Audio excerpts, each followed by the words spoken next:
Donc Paul Raoult, vice-président de la Fédération des parcs naturels régionaux. Je représente Jean-Louis Joseph, qui ne pouvait pas être disponible aujourd'hui, mais notre chef directeur Pierre Zec est là présent. Et vous savez que en fait, cette expérience a été le fait aussi de la réflexion de 8 parcs régionaux. Donc c'était intéressant de faire aujourd'hui le point avec le FRC Cival, que je ne connais pas mais je veux mieux connaître, de Bretagne, qui a été aussi partenaire de cette action. Et puis en tant que président fondateur d'un parc naturel régional dans le Nord, parce que ça existe aussi dans le Nord, le parc de l'Avesnois, j'ai effectivement pu participer à des réflexions et une action sur les circuits courts. Alors, un tour d'horizon rapide en introduction, et puis remercie Madame Brûlé d'être là, au nom du ministère de l'Agriculture. Merci Madame, vous m'avez dit que vous avez commencé votre carrière dans le Nord, donc c'est forcément un apprentissage fort et plein d'enrichissement, et en plus auprès d'un élu vice-président de la région vert, très actif, Jean-François Caron. Donc vous avez vraiment eu de la chance de commencer votre carrière dans ce territoire. Donc merci d'être là à nos côtés pour ce colloque. Bon, rappelez, je vais peut-être enfoncer des portes ouvertes, mais je pense qu'avant d'engager les exposés, les discussions, ça me paraît important de cadrer les choses, en rappelant, évidemment, mais vous savez tous, les circuits courts, ça veut dire qu'on essaie de supprimer ou de limiter le nombre d'intermédiaires à un seul, et quand il n'y en a pas, c'est encore mieux. Et puis évidemment de réduire les distances. Je crois que c'est ces deux idées basiques qu'il doit avoir en tête.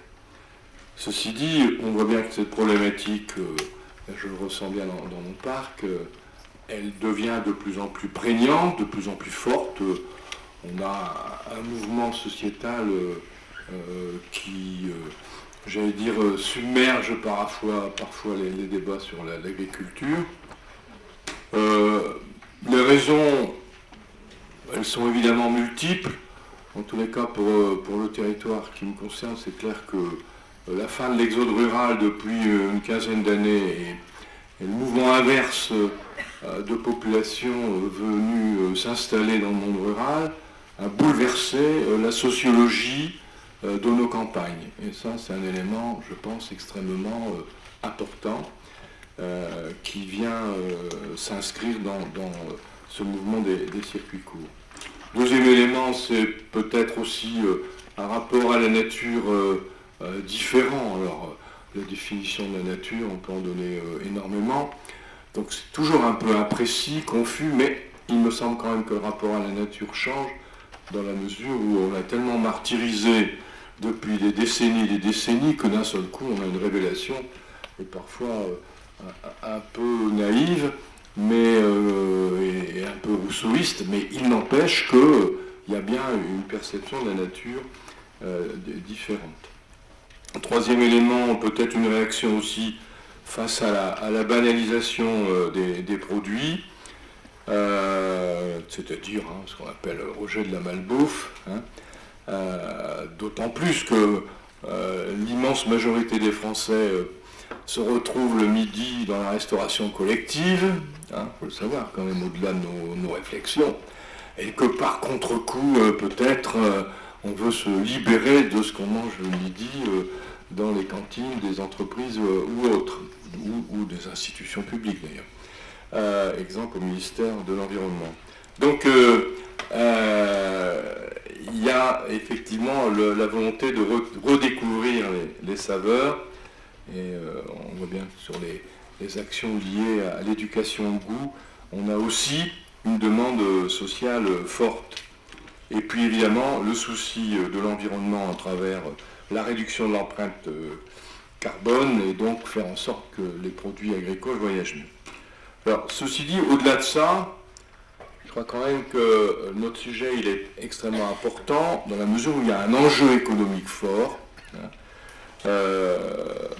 pour maintenir le maximum d'exploitations et souvent de petites exploitations, et donc donner une plus grande viabilité, visibilité à nos exploitations agricoles pour qu'elles soient mieux rémunérées. Je pense que là-dessus, il y a une plus-value qui n'est pas négligeable et qu'il nous faut porter avec force. Deuxième élément, c'est l'enjeu territorial. C'est-à-dire qu'on valorise des productions locales parfois oubliées. Et puis peut-être qu'au lieu de boire du jus d'orange, on peut boire du jus de pomme, et redécouvrir les saveurs d'un bon jus de pomme. Donc les enjeux territoriaux me paraissent là aussi extrêmement forts, et la liaison territoire-produit, elle émerge vraiment de manière importante. Ensuite, les enjeux sociétaux, on les connaît, et je les vis, je vais dire, avec force, puisque dimanche dernier, dimanche, chez moi, il y avait la fête du lait, la fête du parc. Bon, il y avait quand même plus de 20 000 personnes pour aller voir à la fois de belles vaches, mais en même temps, évidemment, tous les produits du territoire. Et le soir, les producteurs du coin, ils étaient dévalisés, et il n'y avait plus rien sur leur étal. Bon, donc ça veut dire qu'il y a une volonté, je dirais, de retrouver du lien entre les producteurs et les consommateurs, et donc finalement établir une meilleure reconnaissance du métier d'agriculteur, et puis peut-être aussi, dans certains cas, on l'a vu dans la plaine de l'Ascarpe et de l'Escaut, une accessibilité sociale, c'est-à-dire comment effectivement on peut permettre dans la démarche de faire en sorte que ceux qui ont des faibles revenus puissent bénéficier de ces produits locaux. Dernier enjeu, c'est les enjeux évidemment environnementaux. C'est pas toujours le bio, mais quand même, je vois bien qu'à travers les chartes qu'on a pu faire signer, il y a une volonté d'aller vers des produits de meilleure qualité, et si c'est bio, tant mieux, tout en réduisant évidemment les distances, et puis peut-être y introduire aussi, c'est ce qu'on a fait, une charte paysagère, des conditions de maintien du bocage, par exemple, dans la Vénois, et ça aussi, je pense que c'est quand même à souligner.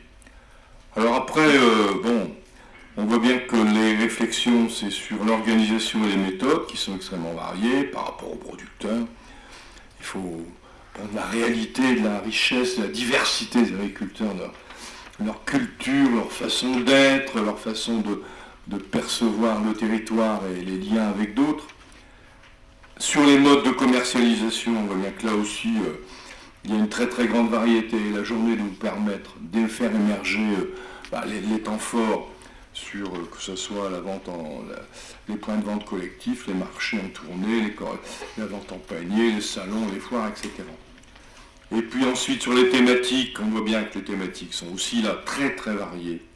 Sur les produits, du miel à la viande bovine et en passant par tout ce qui touche, on dirait, au circuit de production. Ce qu'il y a de sûr, c'est que c'est forcément toujours une démarche multi-partenariale, de ce que on a pu vivre dans le parc de la Vénois, que ce soit les boutiques de la Vénois, où c'est les producteurs qui viennent apporter leur production à un commerçant, que ce soit la marque Parc, les marchés, le soutien au marché, le soutien aux associations de producteurs, fermiers ou artisanaux, un réseau de restaurateurs, par exemple, qu'on a créé. Ça, c'était intéressant parce qu'au moins, on les oblige à utiliser les produits du terroir. Voilà. Alors, ceci dit, pour terminer, je pense que l'intérêt de cette journée, c'est de dégager les problématiques. C'est-à-dire pas se cacher derrière son petit doigt, je vais terminer. Pas se cacher derrière un petit doigt, non mais tout le monde il est beau, tout le monde est gentil, c'est pas intéressant finalement. C'est de montrer aussi les échecs et les difficultés dans la formation de ces agriculteurs. Bah oui, parfois il y a des manques évidents.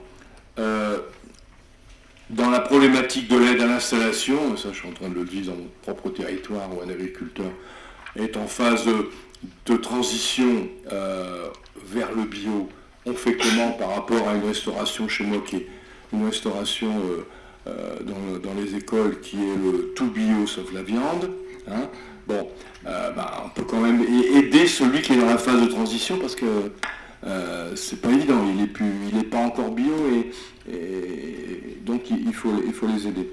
Le problème du foncier, avec les actions menées par Terre de Liens, hein, pour que l'agriculteur en question puisse avoir des terres et qu'il puisse, résister à la voracité des grands agriculteurs, culture, blé, betterave. Alors quand vous savez que la tonne de blé, elle est à 340 €, qu'est-ce que vous voulez, les produits bio, machin, c'est dur de résister. Aujourd'hui, ils pensent qu'à labourer leurs herbes, les herbages, pour faire du blé, quoi. Hein. Bon. Ensuite, peut-être la problématique des supports de communication. Je crois qu'il faut aussi cela poser avec force, hein, comment on communique sur ces circuits, comment on met en place ces projets collectifs. Hein. Alors, on a tout le circuit des AMAP. Hein. Je vois dans le Nord-Pas-de-Calais, ça se développe, mais c'est plus facile dans la mesure où on a une densité urbaine forte, du périurbain fort. Donc, les bassins de consommation, ils sont en proximité, mais n'empêche que ça nous permet de les entraîner dans une démarche de qualité. La réflexion sur la restauration collective. Hein. Bon, je pense que chacun ici, on a conscience, c'est pas toujours évident. On y arrive, mais il faut de la ténacité, échapper aux pressions juridiques de toutes sortes. La problématique des plateformes d'approvisionnement, faut-il en faire, ne pas en faire, est-ce qu'on est capable de le faire, hein. Mais on voit bien que c'est toujours lourd à mettre en œuvre. Et puis, peut-être après, évidemment, se poser la question comment on obtient des aides du département, de la région, des communes, des intercommunalités, de l'Europe. C'est pas négligeable. On voit bien que souvent, dans les phases de lancement, hein, on a besoin de l'aide publique et qu'il faut faire entendre notre voix pour que ces projets soient portés par les institutions. Voilà quelques problématiques, je pense qu'il est intéressant de développer durant cette journée pour qu'on ait des conclusions positives et que, à travers l'action menée par les 8 parcs, mais dans l'ensemble des parcs, on puisse, et c'est le rôle des parcs, hein, faire en sorte que sur tout le territoire agricole de la France entière, cette démarche des circuits courts, elle soit perçue comme un acte positif et en même temps comme un espoir pour une partie de nos agriculteurs. Il y a des incertitudes et c'est à nous à les faire émerger et puis peut-être à dégager une méthodologie qui fera en sorte qu'on avancera positivement.